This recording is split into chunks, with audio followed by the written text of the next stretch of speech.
Alô? Já vem já o microfone. Tá bom. Só para ficar, gostaria de fazer a apresentação em pé, mas enquanto isso eu vou fazendo a apresentação sentado. Bom dia a todos. É uma satisfação estar presente aqui hoje para trazer uma contribuição na discussão desse tema, da migração do IPv4 para o IPv6. Minha apresentação ela é uma apresentação que contextualiza bastante das coisas que foram mencionadas aqui no início e traz alguns detalhes, e a gente está sempre aberto aos questionamentos, às dúvidas e esclarecimentos. Pode passar a próxima. O Cine Telebrasil, ele representa as grandes operadoras de telecomunicações do país, tanto as operadoras que ofertam o serviço telefônico fixo comutado, como o serviço móvel pessoal, o SMP, e o serviço de comunicação multimídia, o SCM, que são esses dois últimos, são os dois serviços de telecomunicações que dão suporte à internet, tanto o SCM, a internet fixa, e o SMP, a banda larga móvel. Bom, para a gente falar um pouquinho dessa migração, da necessidade dessa migração do IPv4 para o IPv6, é importante que a gente contextualize, né, algumas questões. Primeira parte é a questão da expansão da internet. A gente tem experimentado uma expansão acelerada do ecossistema da internet, né, não só no Brasil, mas no mundo em geral, né? Temos percebido o desenvolvimento de inúmeras aplicações que visam a oferta de centenas de serviços, entre eles comunicação, comércio eletrônico, transações bancárias, parte de armazenagem, localização, jogos online, serviços governamentais, aplicativos educacionais, correio eletrônico, entretenimento em geral, internet das coisas com sensores, medidores, monitoração e etc., né? Que vamos ter as previsões aí, dentro em breve teremos algo na casa de 20 a 50 bilhões de dispositivos, todos eles usando a internet e usando numeração de internet. Próximo. Por outro lado, a conectividade, o acesso à internet, oferecido pelas operadoras de telecomunicações, também vem crescendo de forma acelerada para fazer frente a essa demanda da sociedade no Brasil e no mundo. Então, nesse slide, a gente procura mostrar que hoje nós já chegamos, isso são dados de setembro, né, a 225 milhões de acessos em banda larga, aproximadamente 85% desses 225 milhões são da banda larga móvel, né? E no ano de 2015, a gente já chegou a 32,7 milhões de novos acessos móveis na banda larga móvel e 1,2 milhões de acessos na banda larga fixa. Esse número é importante que a gente explicite, né, porque, na verdade, hoje a banda larga móvel está tendo um crescimento, quase que 95% de qualquer nova ativação é na banda larga móvel, usando o serviço móvel pessoal. E, por essa razão, conforme eu vou mencionar mais à frente, né, a estratégia de migração do IPv4 para o IPv6, ela focou mais a banda larga móvel, né? Próximo. O microfone sem fio não funciona se você ficar em pé, então vou te pedir que... Então tá bom, tá ok. Nada. Bom, 76% dos usuários da internet hoje, da banda larga móvel, acessam a internet pelo seu smartphone, né, e 63% do tempo online do brasileiro é gasto através desses dispositivos móveis. Próximo. Bom, além da demanda ser crescente, do interesse da sociedade, né, da própria atividade econômica do país, demandar o uso de internet maciço, né, os preços desses acessos também têm caído e têm permitido, né, uma maior massificação desse serviço. Hoje, num estudo que a Teleco realizou, agora para 2015, considerando todos esses países que representam aproximadamente 80% dos acessos disponibilizados no mundo, o Brasil tem hoje no minuto do móvel celular, né, 0,04 centavos de dólar, né? Dentre os países pesquisados, o Brasil ocupa o 4º lugar, já com impostos e considerando a carga tributária brasileira, que é a maior carga tributária do mundo. Também na banda larga móvel, né, o Brasil também se situa bem em termos de valor de preço da banda larga móvel, né? O preço está na faixa de $6, né? Considerando também esses países pesquisados, e isso inclui uma franquia de 500 megabits ou mais. Isso, quer dizer, para que a gente pudesse comparar banana com banana e laranja com laranja, o plano foi considerado um plano pré-pago, todos eles com 500 mega de franquia, também com impostos.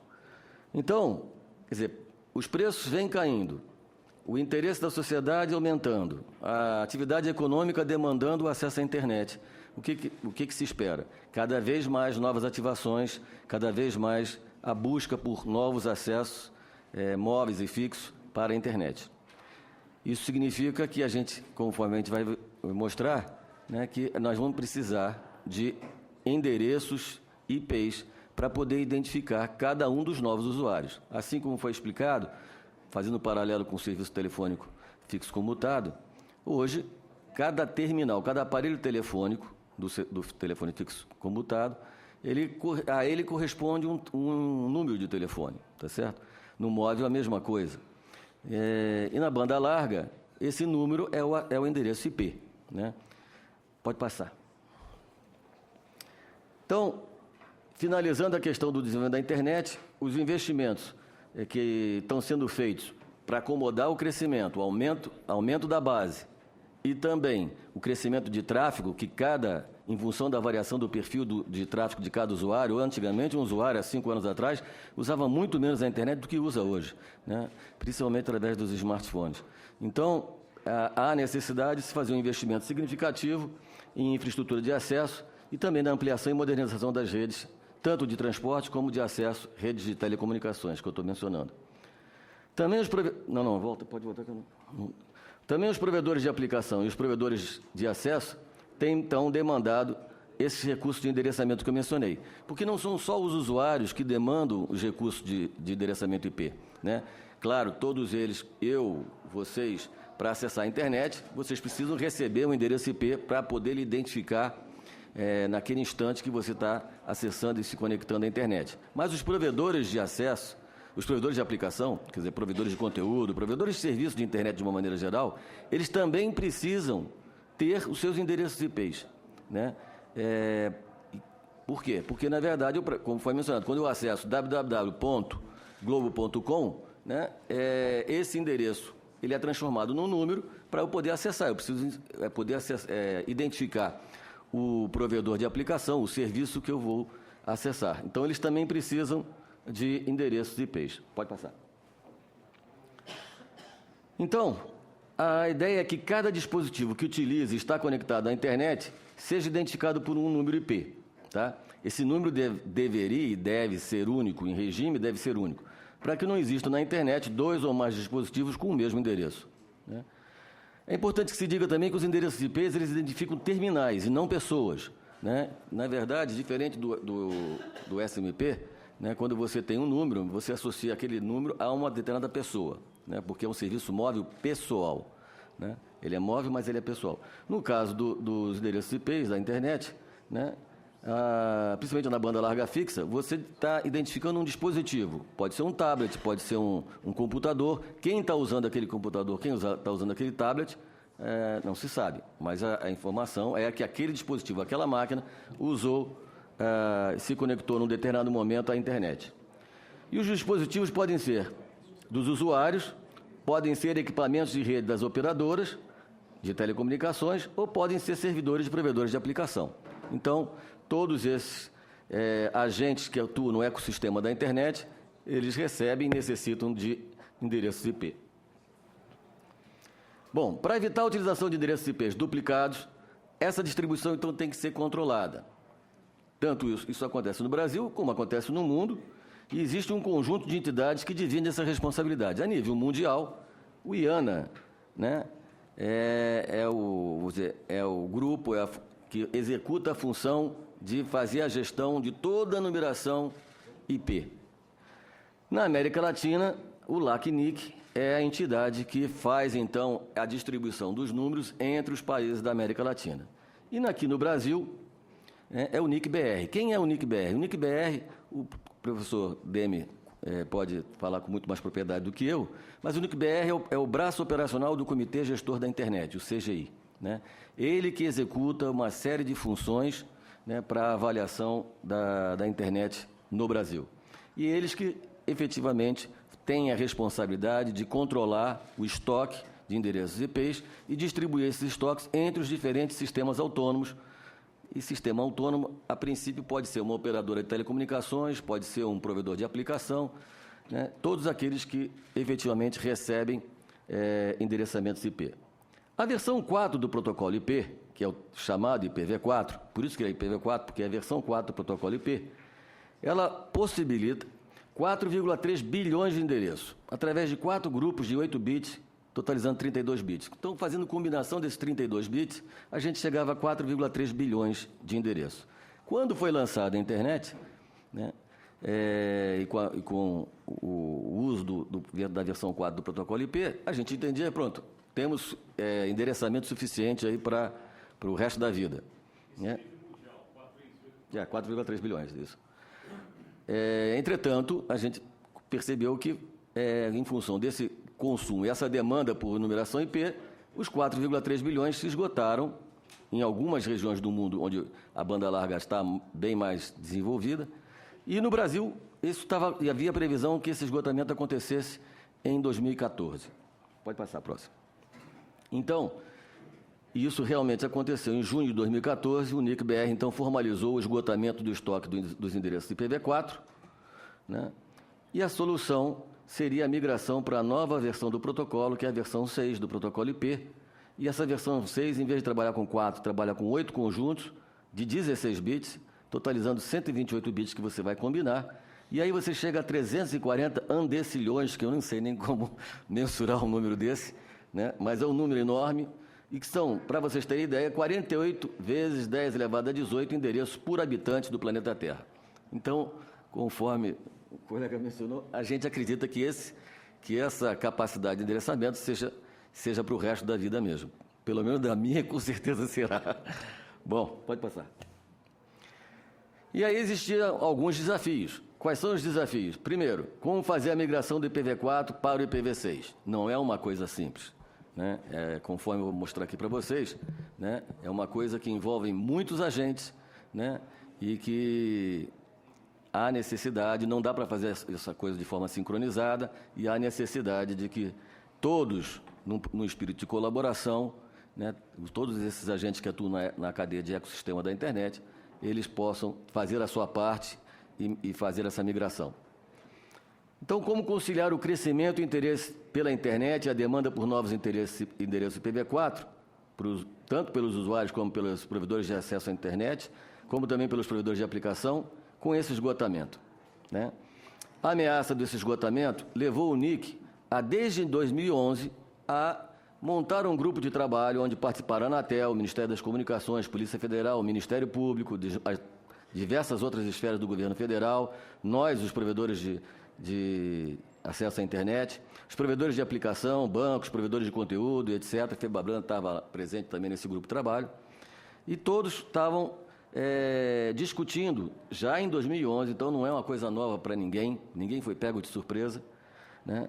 Discutindo, olha, o NIC-BR assinou, vai acabar, tem previsão de acabar os recursos de IPv4 em 2014. O que fazer?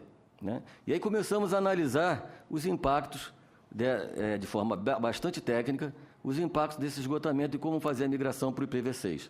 Né? Pode passar a próxima. E o que a gente percebeu é que essa solução dependia, então, de todos os agentes que atuam na internet. Então, por exemplo, os provedores de aplicação, tais como os provedores de hospedagem, os provedores de conteúdo, os sites de web em geral, serviço de e-mail, comércio eletrônico, serviços bancários, governo, todos eles deviam disponibilizar seus serviços em IPv6. Quer dizer, todos os provedores pegar suas redes internas, transformarem de IPv4 para IPv6. Isso significava também a possibilidade de custo para esses agentes. Por quê? Porque se os seus equipamentos, dentro das suas redes internas, não tivessem capacidade para operar em IPv6, eles teriam que ser substituídos, ou têm que ser substituídos, porque esse processo ainda está acontecendo, né? Isso significaria custo. Aqueles que tinham equipamentos que também poderiam operar tanto em IPv4 como em IPv6, eles precisavam ser reprogramados para operar em IPv6. Os provedores de acesso à internet, que são as operadoras, deveriam oferecer, então, a conectividade IPv6 de forma nativa, ou seja, um endereço público IPv6, né, juntamente com a conectividade IPv4, e eu vou explicar por que há necessidade de se fazer a oferta conjunta, IPv4 e IPv6, mais à frente. Os fabricantes de equipamentos usados na internet, incluindo, então, modems, roteadores sem fio, e também deveriam começar a oferecer, no mercado brasileiro, equipamentos compatíveis com o IPv6. A gente tem ainda no mercado de varejo diversos equipamentos que só operam em IPv4 e continuam sendo comercializados ainda. Ora, se o usuário vai no mercado e compra um aparelho que só opera em IPv4, ele vai precisar de um recurso de numeração de IPv4 para poder se conectar à internet, né? As operadoras, como vão operar em IPv4 e em IPv6, operadoras de telecomunicações, elas podem ofertar. Mas se o IPv4 está esgotado, como fazer? Então, esse era um outro desafio. Pode passar. Mas os usuários também deveriam realizar a implantação dos seus equipamentos para implantação de IPv6, né? Usuários maiores, usuários corporativos, precisariam alterar as suas redes internas. E usuários comuns, né, que estão na base atual, e a maioria deles hoje só operam em IPv4, né? Então, também para eles acessarem a internet, eles precisariam mudar. Em IPv6, eles precisam comprar um equipamento novo. Às vezes não é só o terminal, às vezes é um roteador, é o Wi-Fi, né, é o modem que eles têm, né, para poder operar em IPv6 também.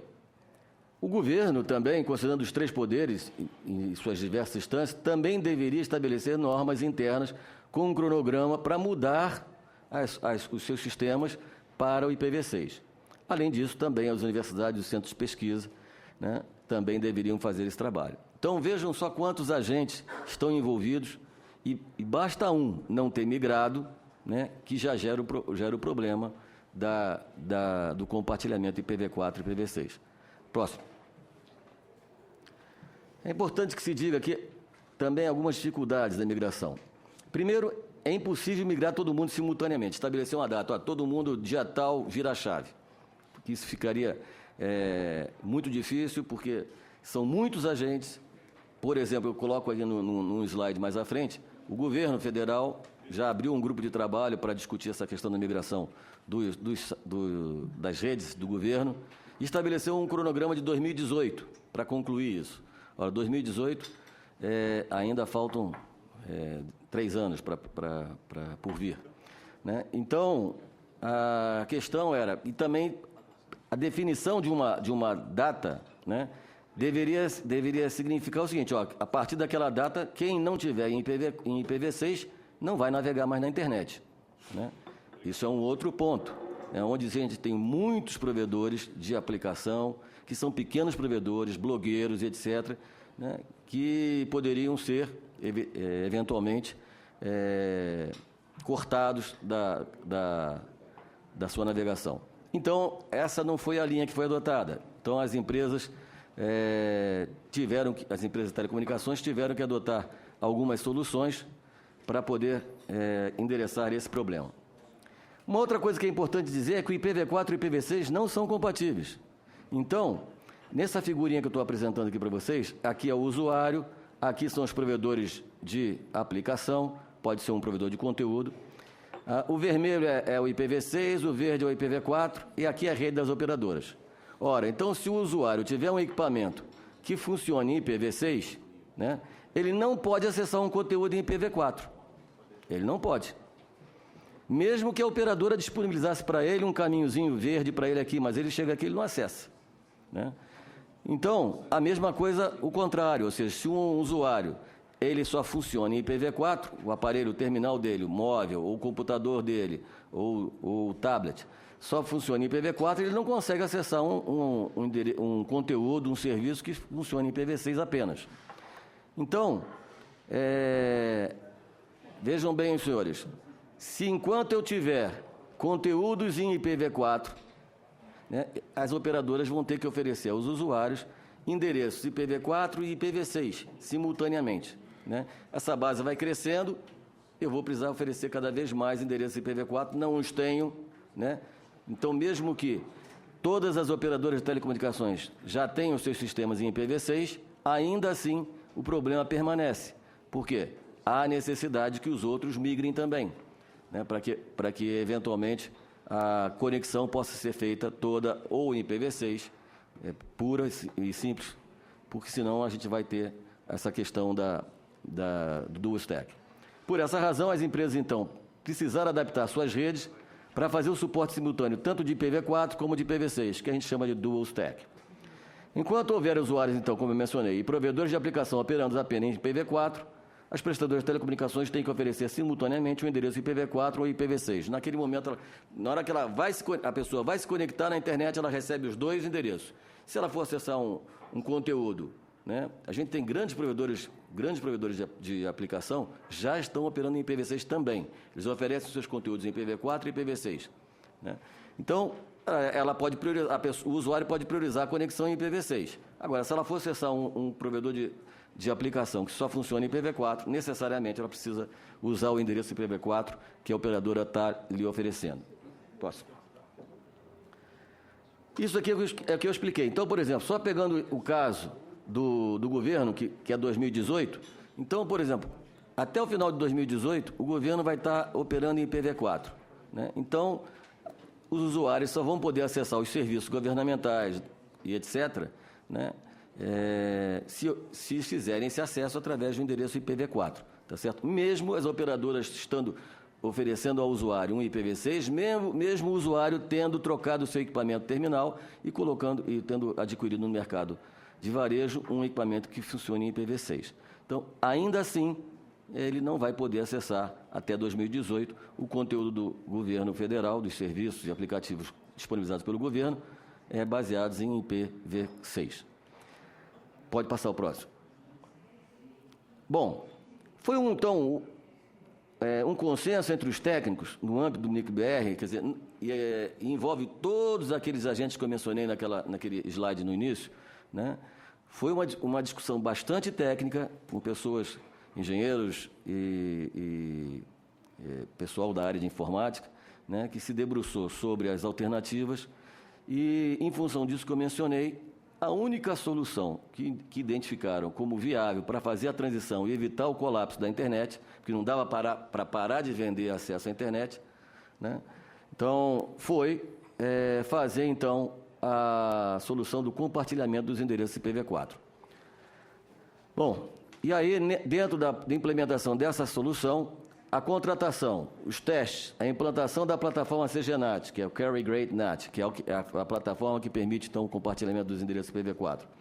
O custo e o risco ficou por conta das operadoras de telecomunicações.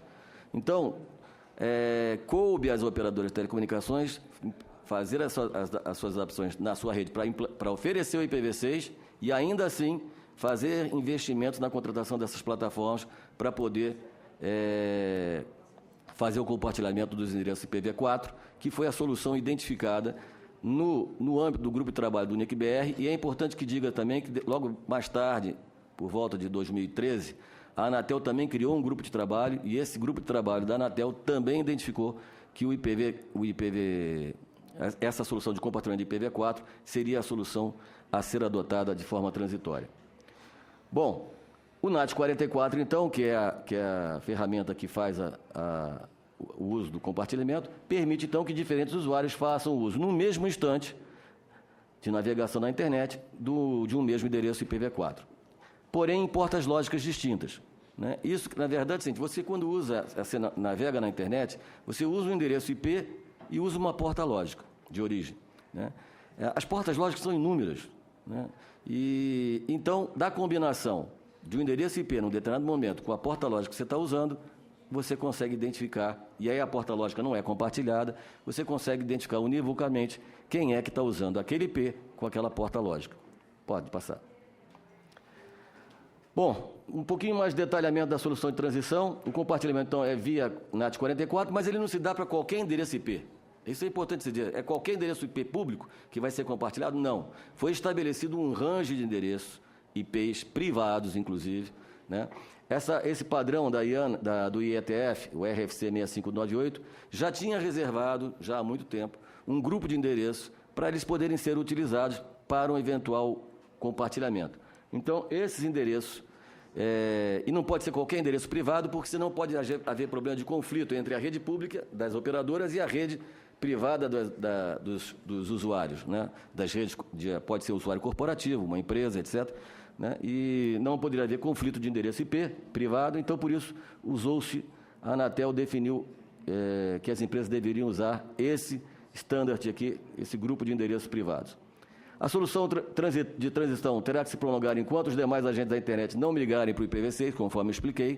Quer dizer, enquanto tiver provedores de aplicação ofertando conteúdos em IPv4, essa solução do CGNAT, do NAT44, vai continuar sendo utilizada, porque, na verdade, a gente vai perceber que o tráfego em IPv6 vai crescer muito. Então, a expectativa é que, daqui a algum tempo, 90% desse tráfego vai ocorrer em IPv6. Aí não tem problema de compartilhamento. Mas 10% do tráfego pode ser até menos, a gente espera que seja menos do que isso, né? Se a gente considerar que hoje o tráfego da internet ele está concentrado em 7 grandes empresas internacionais americanas, né? Então a gente entende que a expectativa é que e essas empresas já estão com o IPv6, né? A gente entende que a expectativa do tráfego é que esse tráfego seja predominantemente em IPv6, porém ainda 5% do tráfego pode ser em IPv4 e eventualmente se uma pessoa que queira fazer algum tipo de ilícito na internet,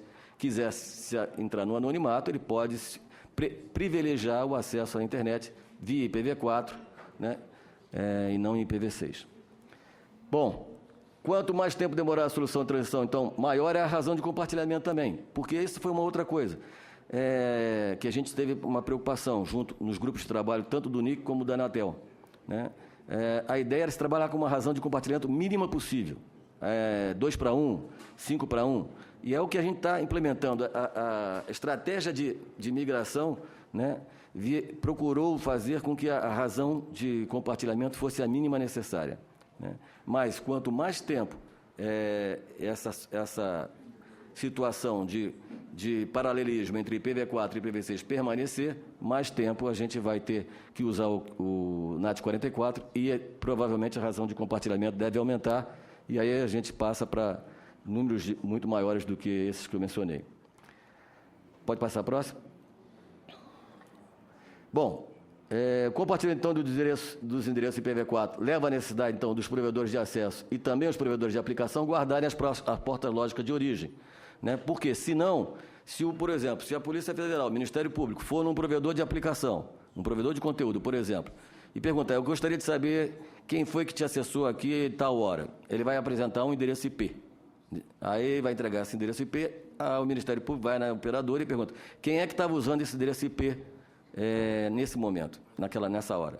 A operadora, se for esse endereço IP privado que eu mencionei, que é passível de compartilhamento, né?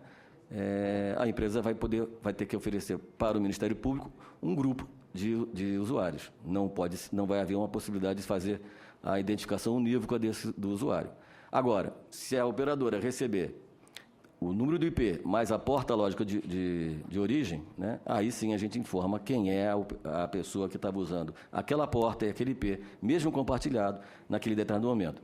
Por isso é importante, fundamental, que os provedores de aplicação guardem também a informação da porta de origem, né? Caso contrário, isso não será possível, essa identificação unívoca, né? É importante dizer também que as operadoras de telecomunicações já fizeram os investimentos, já guardam também a porta lógica de origem, tá? Então, se a gente receber uma demanda de IP e porta lógica, a gente tem como dar informação ao Ministério Público, Polícia Federal e as demais entidades responsáveis por apuração de ilícito na internet. Próximo.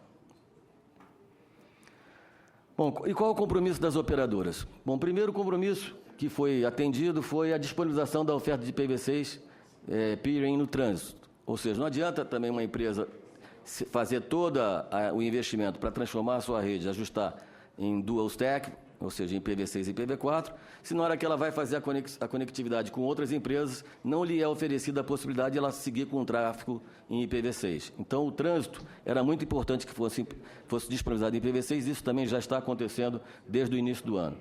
Também, até o final desse ano, todas as operadoras estão oferecendo o IPv6 nativo aos novos usuários nos principais centros de todo o Brasil. Ou seja, com certeza, mais de 80% da população brasileira hoje terá acesso ao IPv6 até o final desse ano, né? e como é gradativo, não é uma coisa digital, quer dizer, então, não sei o percentual atual, mas está bem próximo, nós já estamos em dezembro, bem próximo dos 80% da população.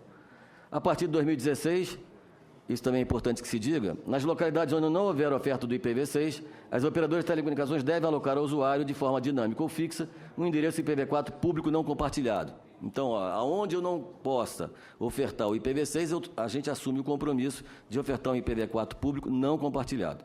Agora, aonde eu estou oferecendo IPv6 nativo, né, e por uma questão de necessidade, porque outros provedores, né, outros agentes da internet estão usando só operam em IPv4, aí eu vou ter que fazer o compartilhamento, não existe como escapar disso.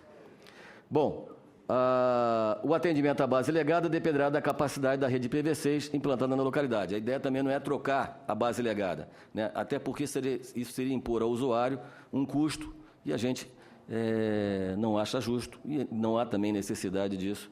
A base legada vai migrando para o IPv6 gradativamente. O importante é que as novas bases, ou seja, as novas necessidades de endereçamento IPv4 não sejam objeto de compartilhamento. Próximo. Bom, eu acho que esse é o último slide. Eu já mencionei isso, né? Basicamente, aonde a conexão da internet não puder acontecer no novo... Volta aí. Não puder acontecer no novo protocolo em função de CPEs dos novos usuários ou da disponibilização de serviços pelos provedores de aplicação, o IPv4 compartilhado poderá continuar a ser ofertado, mesmo as operadoras oferecendo o IPv6 por uma necessidade, como mencionei. As operadoras oferecem para o usuário 2 endereços, um IPv4 e um IPv6 em paralelo. Bom, gente, era isso que eu tinha para apresentar para vocês. Me coloco à disposição para qualquer dúvida e obrigado. Muito obrigado, doutor Alexander, pela completa exposição. Acho que deu para aprofundar os detalhes técnicos do que a gente está discutindo aqui. Gostaria de dizer que o professor Demi Guético já está aqui conosco. Muito obrigado, viu, professor Demi, por estar aqui participando desse seminário. E notar que o professor Demi Guético é um dos pioneiros da internet aqui no Brasil e membro do comitê gestor da internet, certamente vai dar sua visão sobre essa questão, que vai ser muito importante. Antes de passar a palavra para o professor Demi, pela ordem, a gente vai ter o conselheiro da Anatel, Dr. Rodrigo Zerboni, a quem eu já passo a palavra para exposição entre 15 e 20 minutos.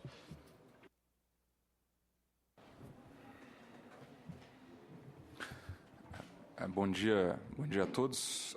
Obrigado, conselheiro Ronaldo. Eu trouxe, obviamente, que a minha fala aqui vai ser muito facilitada pela apresentação do Alexander, que foi bem completa, né? Então, até para a gente conseguir ganhar tempo para tirar dúvidas dos senhores e fazer o debate, eu vou focar mais na participação da Anatel, da Agência Nacional de Telecomunicações, nesse processo, e trazer alguns elementos aqui que considero importantes. A Anatel é membro também do CGI. Eu sou o representante da Anatel no CGI, mas aqui falarei como representante da agência, e o meu companheiro aqui de CGI, Demi, dará o panorama sob o ponto de vista mais amplo do CGI. A gente tem que contextualizar sempre essa questão com qualquer coisa relacionada à internet, ainda mais algo tão amplo como e com tanto impacto como é a transição IPv4 e IPv6, a gente tem que contextualizar com a forma de organização da internet. A internet é feita em conjunto por vários atores de governo, atores privados, academia, usuários finais, e isso traz uma complexidade muito grande para o processo. Então, quando a gente olha e a pergunta quem é responsável,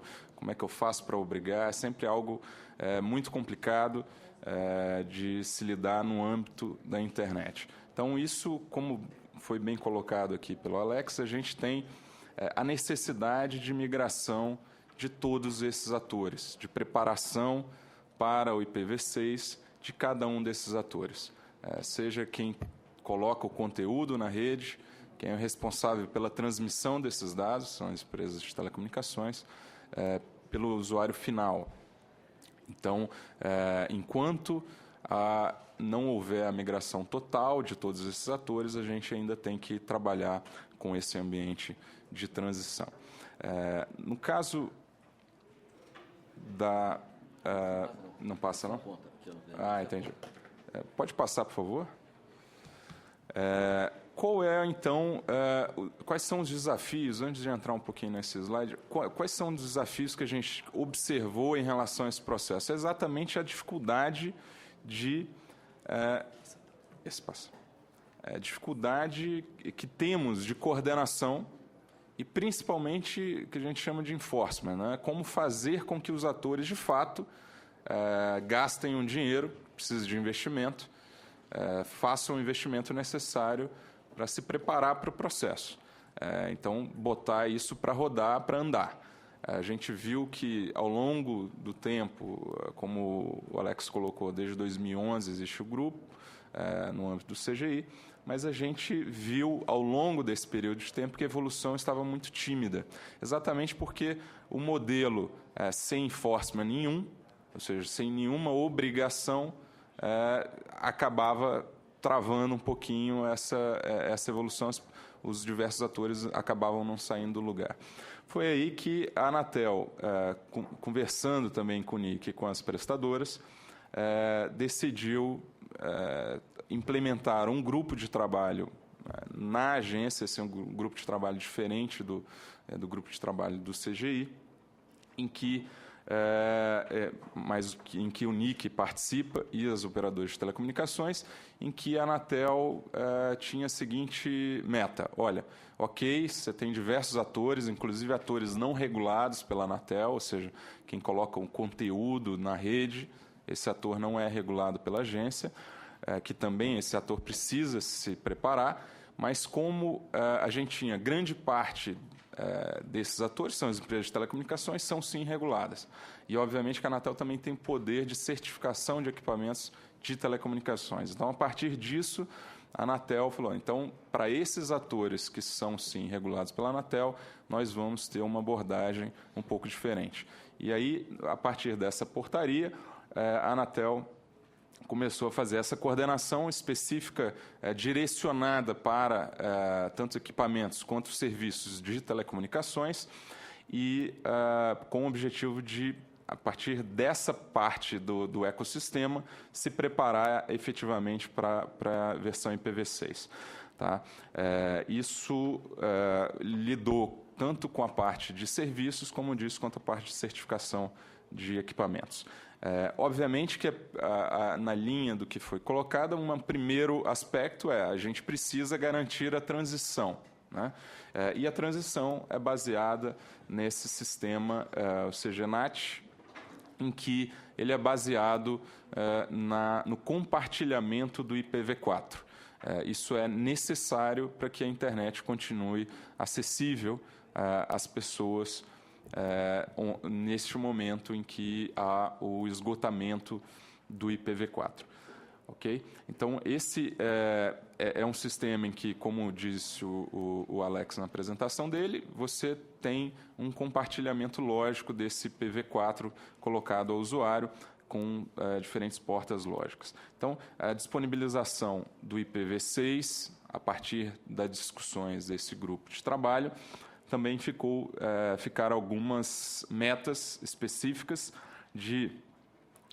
em que as operadoras de telecomunicações deveriam ofertar nos seus principais pontos de interligação e interconexão desde dezembro de 2014, o IPv6. O usuário final, todos os prestadores deverão ofertar o endereço IPv6 público nos principais centros por todo o Brasil, a todos os novos usuários e aos usuários legados que solicitarem, respeitado, obviamente, a capacidade de rede, desde julho de 2015, e, ademais, nas localidades que não houver oferta de IPv6, a prestadora deve alocar ao usuário, de forma dinâmica ou fixa, o endereço IPv4 público não compartilhado. Isso o Alex já tinha colocado. Eu vou passar só para depois eu volto no outro slide. Neste grupo de trabalho, isso teve também uma consequência que foi a divulgação, a edição de atos da Anatel, obrigando a certificação de equipamentos compatíveis com IPv6, sempre que a gente fala equipamentos compatíveis com IPv6, compatíveis com os dois sistemas, né, ao mesmo tempo. Então, a rede de TV por assinatura, que inclui a banda larga, obviamente, por cable modem, né, já desde janeiro de 2015 já está apta a ter esse acesso IPv6. Tá? Isso a gente está falando de quase 1/3 aqui da nossa base de banda larga fixa. Nas redes móveis, essa é uma das grandes entregas que a gente tem. A partir de janeiro de 2016, também devem obrigatoriamente ser capazes de operar neste sistema IPv6. E a banda larga fixa, ela ainda tem, o grupo ainda está discutindo para definição de uma data específica final para essa transição. Na solução de transição, ainda nessa questão de, como disse o Alex, quando for aplicado o compartilhamento de IPv4, será possível, só será possível a identificação unívoca, né, do usuário por meio do endereço IP, desde que tenha também a identificação da porta lógica de conexão. Isso é algo, de fato, que se eu só tiver o endereço IP, caso esse for compartilhado, eu não consigo chegar de forma unívoca, eu consigo chegar a um grupo, mas não consigo chegar a um determinado terminal. Dentro dessa solução de transição, também, se um cliente não puder trabalhar com IPv4 compartilhado, caso haja essa disponibilidade, ele poderá optar por um IPv4 público dinâmico, não oneroso, ou por um IPv4 fixo de forma onerosa. Isso também está na parte da pactuação. E na disponibilidade de conteúdo IPv6, a gente tem um legado e, obviamente, que a gente precisa fomentar esse acesso ao conteúdo. Quando a gente fala aqui em todo esse ecossistema, como já disse o Alex, a gente tem que colocar, por exemplo, serviços de governo, toda a rede de governo que coloca conteúdo dentro da internet tem que estar preparada, assim como qualquer conteúdo disponível na internet.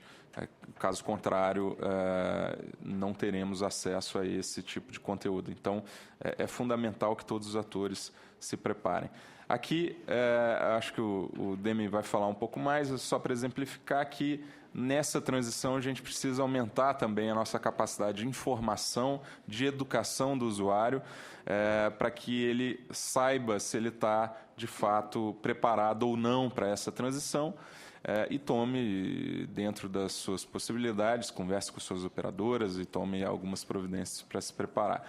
Então, o CGI Unique tem uma página, ipv6.br, em que é feito uma verificação se aquele usuário que está acessando está preparado ou não para o IPv6. Aqui, a posição do Brasil ao longo do mundo, no âmbito global. Isso é importante sempre destacar que esse é um desafio para o mundo inteiro. A transição IPv4 e IPv6 é algo muito complexo, que exige investimentos e que, obviamente, se torna um desafio em âmbito global.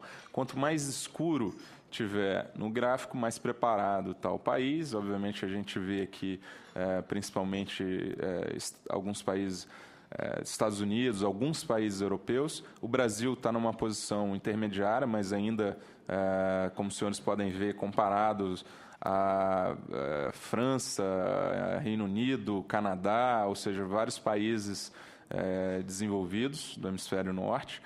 Então, o Brasil, comparando com o resto do mundo, ele está bem com a transição.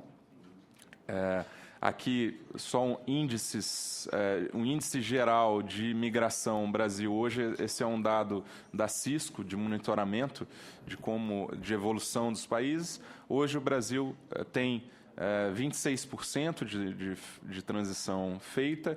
No âmbito das redes, a gente tem quase 50%, conteúdo 59% e usuários, que aí é a parte mais baixa, com 7%, 6%. E quando a gente olha aqui para os dados, a gente pode ver que de usuários com IPv6, que a gente tem um crescimento muito grande a partir de 2015, que acaba coincidindo também com essas medidas do grupo de trabalho de implementação da Anatel, de certificação de equipamentos e de movimentação desses dispositivos para o usuário final. Então, a nossa expectativa é que, mantida essa curva de crescimento, a gente possa ter já em breve um aumento substancial no índice de preparação, principalmente dos usuários finais no Brasil. Aqui, mesmo um gráfico parecido, mais detalhado, com também esse aumento substancial. A gente ainda tem um nível de preparação baixo, mas quando a gente olha isso de forma colocado ao longo do tempo, a gente pode observar que há um nível de crescimento muito alto ao longo desse ano e a nossa expectativa é que isso se mantenha e a gente possa ter um nível de crescimento mais elevado no seu ponto de vista de usuário, como a gente tinha visto antes. Estou falando desse percentual aqui de baixo, de 6%. Hoje ele está de 6%, mas em 2014 ele era praticamente nulo. Então, a gente está tendo um crescimento muito acelerado nessa parte aqui de usuários, que obviamente é fundamental para a implementação do processo. Como consideração final, para a gente completar, só queria ressaltar essas considerações de que a transição IPv4 e IPv6 é um desafio global. O Brasil está inserido nisso, está inserido de uma forma relativamente boa. A gente espera melhorar esse posicionamento com essa migração mais acelerada das redes de telecomunicações dos usuários finais. Há um esforço coordenado especificamente entre a Anatel e NIC para avançar no IPv4, na transição IPv4 e IPv6 no Brasil. Isso tem mostrado resultado significativo, como eu mostrei aqui a partir de 2015, que foi exatamente um ano em que essa implementação conjunta teve maior impacto. E, obviamente, para que a gente estejamos todos preparados, a gente precisa que todos os atores dessa cadeia estejam preparados. Então, tanto as redes de telecomunicações, quanto as plataformas de conteúdo que usam a internet, colocam seus conteúdos na rede, também os usuários finais tenham compatibilidade com o IPv6. É um grande desafio, mas certamente com essas implementações a gente espera que isso possa avançar mais rapidamente no Brasil. Obrigado, presidente. Obrigado, conselheiro Ronaldo. É isso que eu tinha para falar.